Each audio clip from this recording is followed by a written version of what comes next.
What's going on, everybody? Welcome to yet another brand new installment of Renegades Reviews right here on the Casa D18 Studios Channel. I am the Renegade J.J. Williams, and today we're going to be talking about the 1990 comedy The Bonfire of the Vanities, starring Tom Hanks, Bruce Willis as Peter Fallow, Melanie Griffith as Maria Ruskin, Morgan Freeman as Judge White, Kim Cattrall as Judy McCoy, and of course Tom Hanks, as I mentioned, as Sherman McCoy. How's it going, ladies and gentlemen? Thank you for joining me on yet another installment of Renegades Reviews. Happy Monday. We are 1 week old of the relaunch. Thank you so much for sticking with me and making the shows a success. I'm glad to be back. I'm glad to be back in your living rooms, your cars, your offices, wherever you're watching these streams when they go live every day. Thank you very much for welcoming me into your day for yet another movie review classic. Let's get right into it today. As it's been all week for the rest of January, it is Tom Hanks month. So we're going to get into this film, The Bonfire of the Vanities, which prior to me watching to review this for you guys, I had never seen this film before. Full disclosure.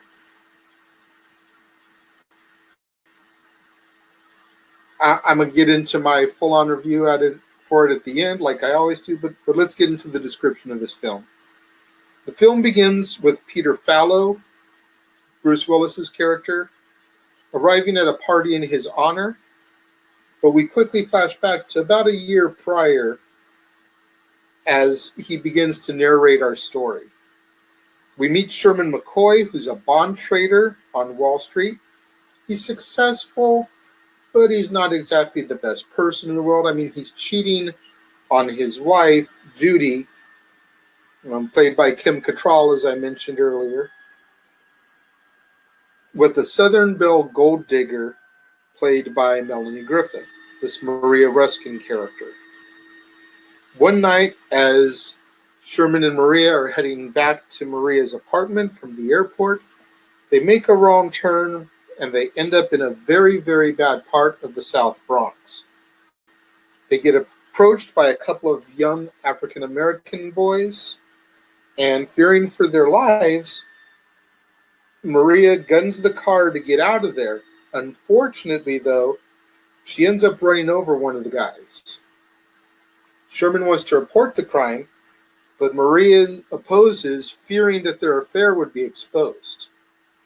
While all this is going on, we meet Fallow, Peter Fallow, Bruce Willis's character, who's an alcoholic. He's a journalist searching for a story to please his editor, and he stumbles upon this hit-and-run case. He seizes his opportunity here, believing this would be a great way to try and help the DA, Abe Weiss, get reelected by bringing the black community together.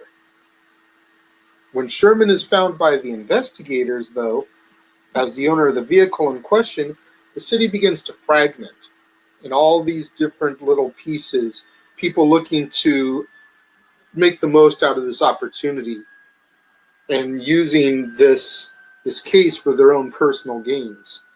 I mean, you've got a preacher who's trying to rally the black community. You've got the district attorney, played in an uncredited role here by F. Murray Abraham. You've got Fallow, who's trying to make his news story. And so you got all these different pieces of the puzzle trying to make the most of this situation, some for good, some for bad, some for their own personal gains. And then Fallow, oh wait, I'm getting a little bit ahead of myself there. In the midst of all this now, Sherman is left with no friends, no allies. He doesn't even have Maria anymore because of their difference of views on what they should have done. Remember, he wanted to turn themselves in. Maria didn't. He's lost his wife because of his affair with Maria, because she knows about it. So he's got no friends. He's got no allies. And then you've got Fallow here, who's starting to feel remorse for his actions because he's seen this guy's world completely crumble.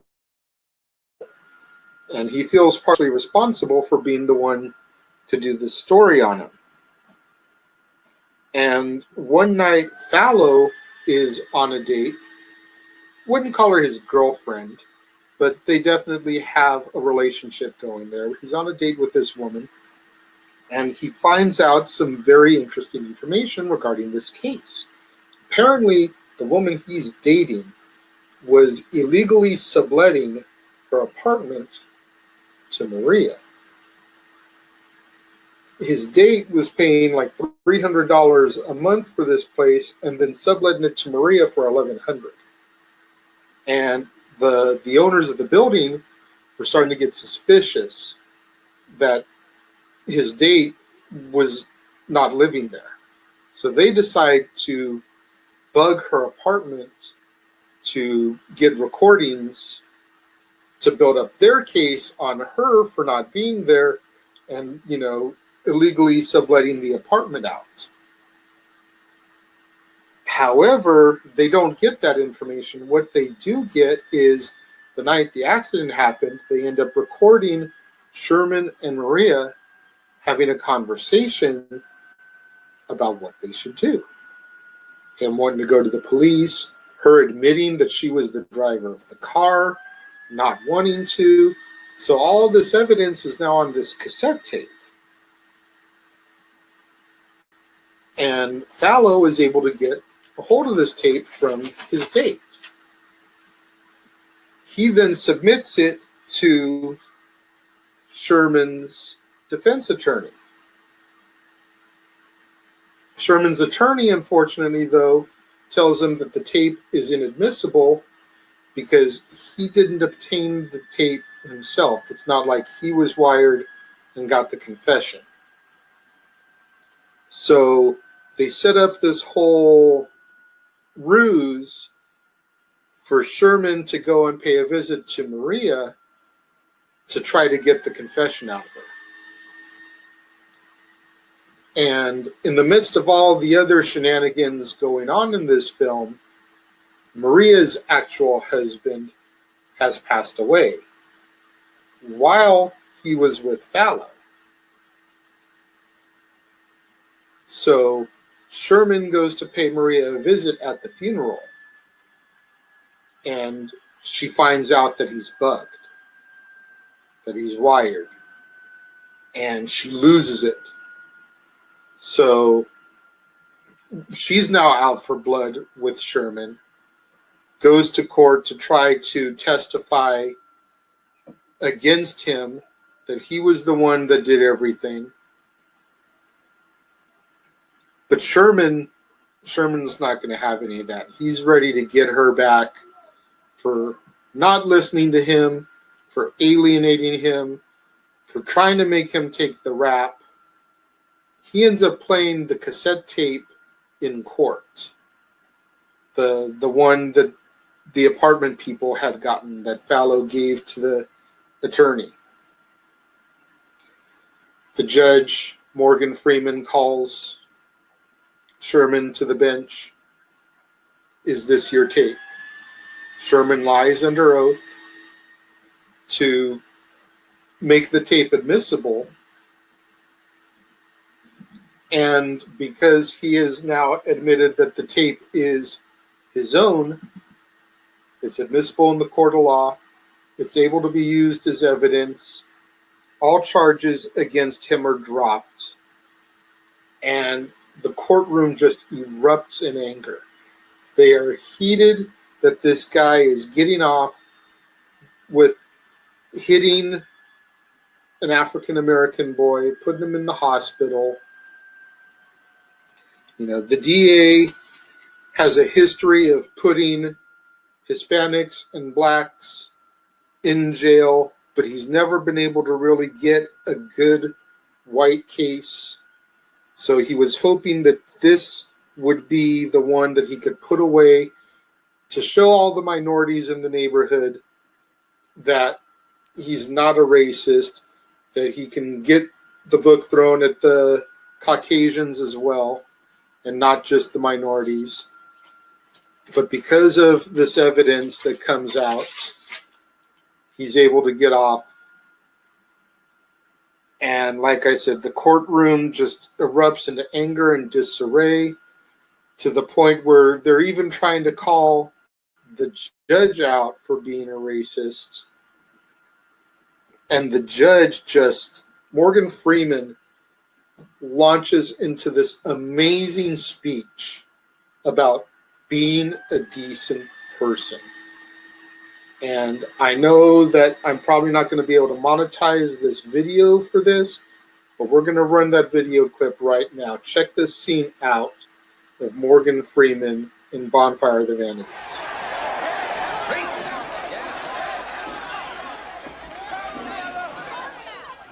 You dare call me racist?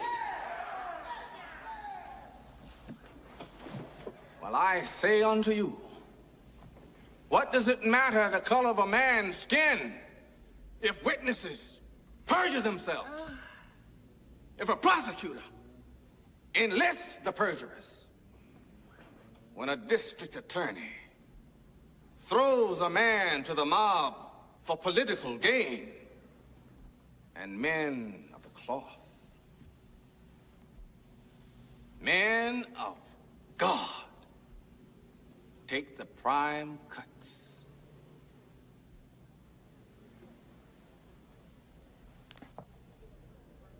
Is that justice?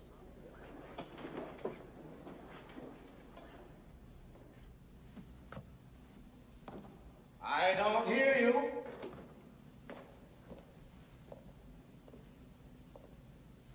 I'll tell you what justice is.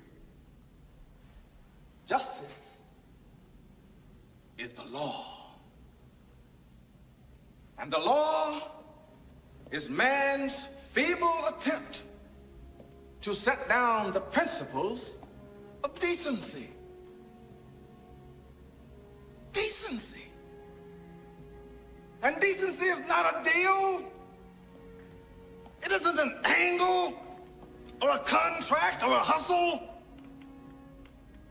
Decency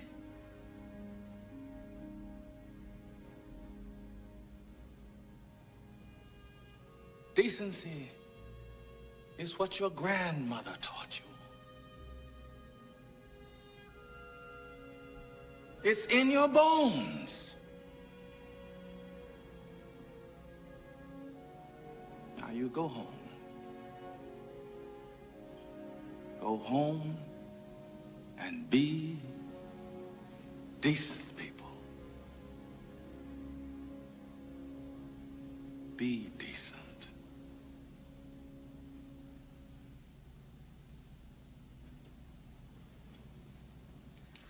Powerful, powerful stuff, like I said. After that speech, all the dust begins to settle. We go back to the beginning of the film and that party, and we realize it's a premiere party now for Fallow. He's written a book based on the events of everything that just transpired. And he tells us in his narration that Sherman has moved away from New York City to start a new life. He just wants to be on his own.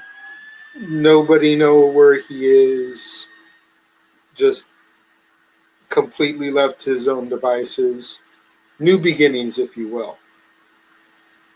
Which is what the new year is all about. New beginnings. I did enjoy this movie.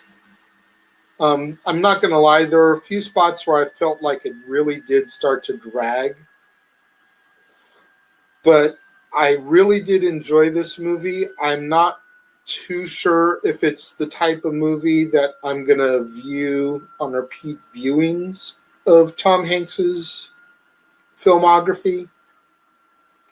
I think I'm going to go ahead. I'm going to give this one 2.5 stars out of 5 stars. I liked it a little bit more than I liked Joe versus the Volcano yesterday, but not by much. I think the cast was amazing. Like I said, Tom Hanks, Bruce Willis, Melanie Griffith, Kim Cattrall for her small role was good. F. Murray Abraham, Morgan Freeman. Like, we all joke about Morgan Freeman because of Bruce and Evan Almighty and how he's played God in the past. Morgan Freeman is just an amazing actor. I don't know how I had not heard of this role before, as I do love him in a bunch of different movies. But he just kills it as Judge White in this. The main court scene isn't the only time we see him. It's just the most important time. He does appear a couple other times throughout the course of the story. I didn't really touch on those because I wanted to focus on his speech that he gave. But yeah, I'm going to give that one 2.5 out of 5 stars. What do you guys think out there about the Bonfire of the Vanities? Is it a good one? Is it not so good? You know me, I've said it every show. There is no such thing, in my opinion, as a bad Tom Hanks movie. But I feel that this one runs right about the middle of the pack there. What do you guys think? Leave your thoughts in the comment box below. I will definitely get back to you and respond to them. Let's make sure we get those hashtags out there. Hashtag Casa D18 Studios. Hashtag Renegades Reviews. Hashtag Renegade Returns. And of course, the ever popular hashtag Shenanigans. We interrupt this episode of Renegades Reviews for an important announcement about merchandising. Merchandising? What's that? Merchandising. Come, I'll show you. Merchandising, where the real money's made. Make sure you go over to teespring.com/stores/Jeff Meacham Network for all the t-shirts you see here from the West Coast professor, Jeff Meacham himself. You can get shirts for the Jeff Meacham Network, Talk Wrestling, as well as the red and gold Meachamania shirts. And while you're there, don't forget to get your shirts of the Casa D18 Studios Brotherhood, the Dads on Wrestling shirt, the Renegade JJ Williams, Statboy Sports Bar, and the hashtag StatBoyApproved shirt. Make sure you go over to teespring.com/stores/Jeff Meacham Network and score your shirts today. Please make sure that you go and support. And until tomorrow, right here on Renegades Reviews, on the Casa D18 Studios channel, when I will be talking about one of my all-time favorite Tom Hanks films, A League of Their Own. Starring Tom Hanks, of course, Gina Davis, Madonna, Rosie O'Donnell, Lori Petty, and many, many others. Until then, I am the Renegade JJ Williams, and I will see you guys next time.